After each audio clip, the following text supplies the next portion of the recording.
أعوذ بالله من الشيطان الرجيم بسم الله الرحمن الرحيم والعصر إن الإنسان لفي خسر إلا الذين آمنوا وعملوا الصالحات وتواصوا بالحق وتواصوا بالصبر صدق الله العظيم بسم اللہ الرحمن الرحیم. شروع کرتا ہوں اللہ ہی کے نام سے جو بہت مہربان نہایت رحم والا ہے. والعصر قسم ہے زمانے کی. ان الانسان لفی خسر کہ بے شک تمام انسان گھاٹے نقصان تباہی بربادی ہلاکت کے اندر ہیں. الا الذین آمنوا سوائے ان لوگوں کے جنہوں نے ایمان لایا وعملوا الصالحات اور نیک عمل کیا. 8 ہفتے سے ایمان پر بیان چل رہا تھا کیونکہ ایمان اہم ہے. اگر آدمی زندگی بھر عمل کرے اور ایمان نہیں ہے، جیسے کہ نعوذ باللہ یہودی لوگ عیسائی لوگ ہمارے بچوں کے ذہن میں ڈال دیے کہ عیسیٰ علیہ السلام اللہ کے بیٹے ہیں. اب اگر کوئی کفری عقیدے کے ساتھ نماز پڑھے روزہ رکھے حج کرے زکوٰۃ دے تو یہ کافر ہے، ہمیشہ ہمیں جہنم میں جلے گا. اس لیے ایمان کے اوپر میں تفصیل سے بیان کیا، اگرچہ اور بھی بیان کیا جا سکتا تھا لیکن موٹی موٹی باتیں ایمان کے بارے میں آ گئی. اب دوسری چیز وعملوا الصالحات کے نیک کام کرے کہ جو لوگ ایمان نہیں لائے وہ بالکل برباد اور تباہ ہیں. جیسے کہ مثال کے طور پر ایک بادشاہ یہ کہے کہ دیکھو تم لوگ میرے رعایا ہو، تم لوگوں کو 1 دن کی مہلت دی جاتی ہے، اگر 1 دن میرے من کے مطابق میرے فرما برداری کرو گے تو زندگی بھر محلات دوں گا، 1 دن تم میرے حکم کے مطابق مشکلات کی زندگی اور سادگی کے ساتھ زندگی گزارو. اور ایک آدمی ہے کہ 1 دن مشقت کے ساتھ گزار لیا، تو بتائیے کہ مہلت دی اللہ تعالیٰ کہ تم کو مہلت دی جا رہی ہے کہ دنیا میں تھوڑے دن یا تو آرام سے گزار لو من چاہی اور مرنے کے بعد ہمیشہ ناکامی کی زندگی. تو بتائیے کہ وہ آدمی جن کے پاس مال و دولت ہے، خوب مال و دولت ہے، لیکن ایمان نہیں ہے اور مال و دولت چھوڑ کر کے مریں گے، واپس نہیں آئیں گے، اس دن کافر لوگ کہیں گے یقول الکافر یا لیتنی کنت ترابا، کہ جس طرح جانور کو مٹی کر دیا جائے گا تو کافر لوگ کہیں گے کاش کہ ہم بھی مٹی ہو جاتے. تو جن کے پاس ایمان نہیں ہے مکمل ناکام ہے، اور جن کے پاس ایمان ہے تو ایمان کی وجہ سے ایک نہ ایک دن تو جنت میں جائے گا. لیکن صرف ایمان سے کامیابی نہیں ہے بلکہ ایمان کے ساتھ نیک عمل بھی ضروری ہے. چنانچہ قرآن کی جہاں بھی آیت دیکھ لیجئے ان الذین آمنوا کے بعد وعملوا الصالحات کا ضرور تذکرہ ملے گا. صرف ایمان پر کامیابی نہیں ہے، کیونکہ آپ کے سامنے یہ 12 بات آئی کہ کامیابی یہ ہے فمن زحزح عن النار وادخل الجنۃ فقد فاز، کہ جو آدمی شروع میں فرسٹ ٹائم ہی جہنم سے بچ جائے اور جنت میں چلا جائے وہ آدمی کامیاب ہے. اور جو آدمی 1 سیکنڈ کے لیے بھی جہنم میں گیا وہ آدمی ناکامیاب ہو گیا. تو اس کے لیے عمل صالح نیک عمل ضروری ہے کہ ایمان ایک یہ جڑ کی طرح ہے اور عمل صالح یہ اس کے پھل اور پھول کی طرح ہے. جس آدمی کا عمل اچھا نہیں ہوگا تو اس آدمی کا ایمان بھی کمزور ہو جائے گا. دیکھیے ایمان اور عمل کے اندر گہرا تعلق ہے کہ ایمان اندر ہوگا تو عمل کی وجہ سے اس کے ایمان کے اندر جس درخت کے پتے اور ٹہنی طاقتور ہوں تو وہ آکسیجن کھینچ کر کے جڑ کو مضبوط کرتا ہے، اور جس کا جڑ مضبوط ہوتا ہے اس کے پتے اور ٹہنی مضبوط ہوتے ہیں. تو ایمان اور عمل کے اندر گہرا تعلق ہے. جس درخت کا جڑ کمزور ہوگا اس کے پھل بھی خراب ہوتے ہیں. آج مسلمانوں کا عمل جو خراب ہے اس لیے کہ ہم لوگوں کا ایمان کمزور ہے، ورنہ صحابی رسول 30 دن لڑکی اکیلے خوبصورت ایک صحابی رسول کو گناہ کرانا چاہی لیکن صحابی رسول کو گناہ نہیں کرا سکی. صحابی رسول 30 دن ہو گئے اور نظر اٹھا کر کے بھی نہیں دیکھے. وہ لڑکی کہنے لگی کہ یہ انسان ہے یا پتھر ہے, مجھ کو پانے کے لیے تو لوگ ترستے ہیں اور میں 30 دن سے اکیلے کمرے میں ہوں اور یہ مجھے نظر اٹھا کر کے بھی نہیں دیکھتا ہے. تو یہ ایمان کی کمال ہے کہ آدمی کا ایمان جتنا مضبوط ہوگا عمل اتنا ہی اچھا ہوگا, اور عمل جتنا اچھا ہوگا اس سے ایمان کو فائدہ پہنچے گا. کہ جس طرح باہر سے پانی پٹائی کی جاتی ہے, درخت کو جڑ کو فائدہ ہوتا ہے اور پھر وہ شاخوں کو فائدہ پہنچاتا ہے.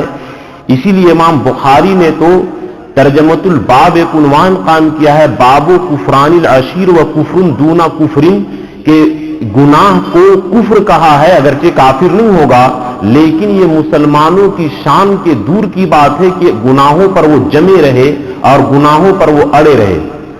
تو بہرحال خسارہ سے بچنے کے لیے صرف ایمان کافی نہیں بلکہ عمل بھی شرط ہے, اور ایمان جتنا اچھا ہوگا عمل اتنا ہی اچھا ہوگا. جیسے کہ درخت جتنا اچھا ہوگا اس کا پھل اتنا ہی اچھا ہوگا.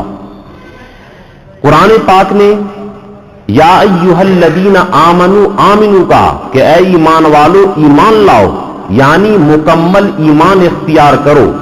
اور یاد رکھیے کہ جتنا نیک عمل ہم کریں گے اللہ سے اتنی محبت پیدا ہوگی اور اتنا ہی زیادہ ہمارا ایمان مضبوط ہوگا. اس لیے اللہ سے محبت پیدا کریں, گناہوں کو چھوڑے اور نیک عمل کریں. ہم لوگ آج نیک عمل پر دھیان نہیں دے رہے ہیں. چنانچہ حدیث کا مفہوم ہے کہ جب ہم لوگ قبر سے اٹھیں گے تو اس دن سارے لوگ پریشان ہوں گے. جو لوگ نیک ہوں گے ان کے سامنے ایک خوبصورت نورانی چہرے والا, عمدہ لباس والا, خوشبو کپڑا والا موجود ہوگا. تو اس سے نیک مومن پوچھے گا کہ تو فرشتہ ہے؟ تو بولے گا نہیں میں فرشتہ نہیں ہوں. پھر بولے گا تو نبی ہے؟ نہیں نبی بھی نہیں ہوں. پھر بولے گا تو ولی ہے؟ بولے گا ولی بھی نہیں ہوں. تو بتا آخر تو کون ہے؟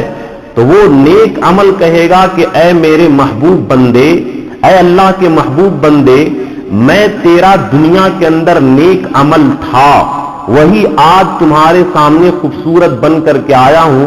میں تیری نماز ہوں, تیرا روزہ ہوں, تیرا حج ہوں, تیرا زکات ہوں, تیرا صدقہ ہوں, تیری تسبیح ہوں, تیری تلاوت ہوں, تیری مسلمانوں کی مدد کرنا, امر بالمعروف نہی عن المنکر, برائیوں سے بچنا, تمہارا میں عمل ہوں, میں کوئی انسان نہیں ہوں. اب وہ کہے گا عمل خوبصورت کہ تم میرے پیٹھ کے اوپر سوار ہو جا, تو وہ کہے گا کہ نہیں نہیں میں کیسے گستاخی کر سکتا ہوں. چنانچہ وہ خوبصورت نوجوان زبردستی اس کو اپنے کندھے پر بیٹھا لے گا اور کہے گا کہ اے مسلمان, دنیا کے اندر میں تیرے پیٹھ پر رہتا تھا, کہ تیرے اوپر سوار رہتا تھا, تیرے اوپر ہمیشہ میں مسلط رہتا تھا, دنیا میں میں نے تیرے اوپر سواری کیا, آج تو میرے اوپر سواری کر. اور پھر وہ نیک عمل انسان کو جنت میں لے جائے گا. اور ایک آدمی جو آج اگر نعوذ باللہ آج ہم لوگ گناہ کرتے ہیں تو ایک گناہگار کے سامنے جب قبر سے اٹھے گا تو ایک نہایت بدبودار, بد شکل, نہایت دیکھ کر کے نفرت کے لائق, تو وہ کہے گا کہ تو کون ہے, کہاں سے آ گیا؟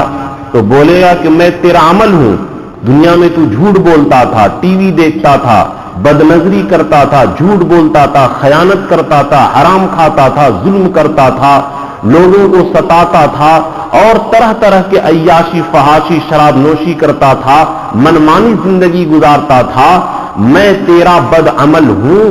اور پھر وہ بدصورت اس کے اوپر سوار ہو جائے گا کہ اے مردود, زندگی بھر تو میرے اوپر سوار رہا, آج میں تیرے اوپر سوار ہوں گا, اور پھر اس کو جہنم کے اندر ڈال دے گا. تو اس لیے میرے دوستو, آج اپنے اوپر ہم لوگ نیک عمل کو سوار کریں, فجر میں اٹھنے کی کوشش کریں, نیک عمل کی پابندی کریں, تو یہی قیامت کے دن ہم لوگوں کو جنت میں پہنچائے گا. اور گناہوں پر سوار ہیں تو الٹی سوار ہو کر ہم لوگوں کو نعوذ باللہ جہنم تک پہنچائے گا. اس لیے ایمان صرف کامیابی کے لیے کافی نہیں ہے بلکہ ایمان کے ساتھ نیک عمل بھی ضروری ہے، اس کے بغیر کامیابی نہیں ہے۔ چنانچہ قرآن پاک کی آیت کریمہ وَهُمْ يَحْمِلُونَ أَوْزَارَهُمْ عَلَى ظُهُورِهِمْ کہ کافر لوگ اپنے گناہوں کو اپنے پیٹھ پر اٹھائیں گے، أَلَا سَاءَ مَا يَزِرُونَ اور سنو یہ بہت بری چیز ہے جس کو وہ لوگ اٹھائیں گے۔ وَمَا الْحَيَاةُ الدُّنْيَا إِلَّا لَعِبٌ وَلَهْوٌ اور دنیا تو صرف کھیل کود کی زندگی ہے۔ وَلَلدَّارُ الْآخِرَةُ خَيْرٌ لِلَّذِينَ يَتَّقُونَ اور آخرت کا گھر ان لوگوں کے لیے ہے جو اللہ سے ڈرتے ہیں۔ افلا تعقلون کیا اے لوگوں اب بھی نہیں سمجھتے ہو؟ یعنی مثال کے طور پر ایک بادشاہ یہ ہم لوگوں کو اختیار دے کہ ایک آدمی ہے 1 سال سادہ کھائے اور اس کو 1 سال کے بعد بہترین بلڈنگ بہترین زندگی دی جائے گی، اور ایک آدمی جو آج من چاہی زندگی گزارے گا 1 سال کے بعد جہنم میں جائے گا، تو سب ہم لوگ تیار ہو جائیں گے کہ بابا 1 مہینے کی مشکل والی زندگی ہم برداشت کریں گے لیکن ہمیشہ والی نہیں۔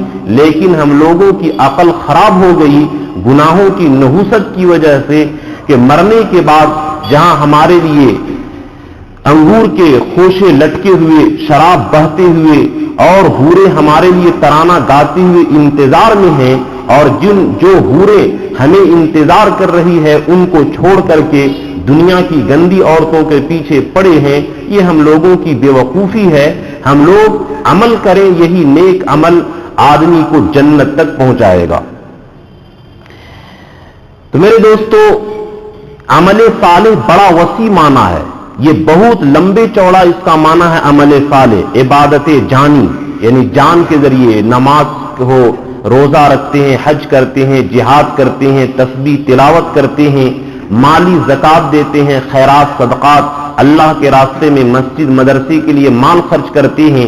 اسی طرح ذکر، مراقبہ، تسبیح، تحلیل، صلہ رحمی، رشتہ داری جوڑنا، مخلوق کے اوپر مہربانی کرنا، غریبوں کی مدد کرنا، غریبوں کو فائدہ پہنچانا، نیک عمل میں حصہ لینا، یہ سب کے سب عمل صالح کے اندر داخل ہیں کہ جو لوگ ایمان کے ساتھ ساتھ یہ نیک عمل کرتے ہیں تو وہ لوگ کامیاب ہیں۔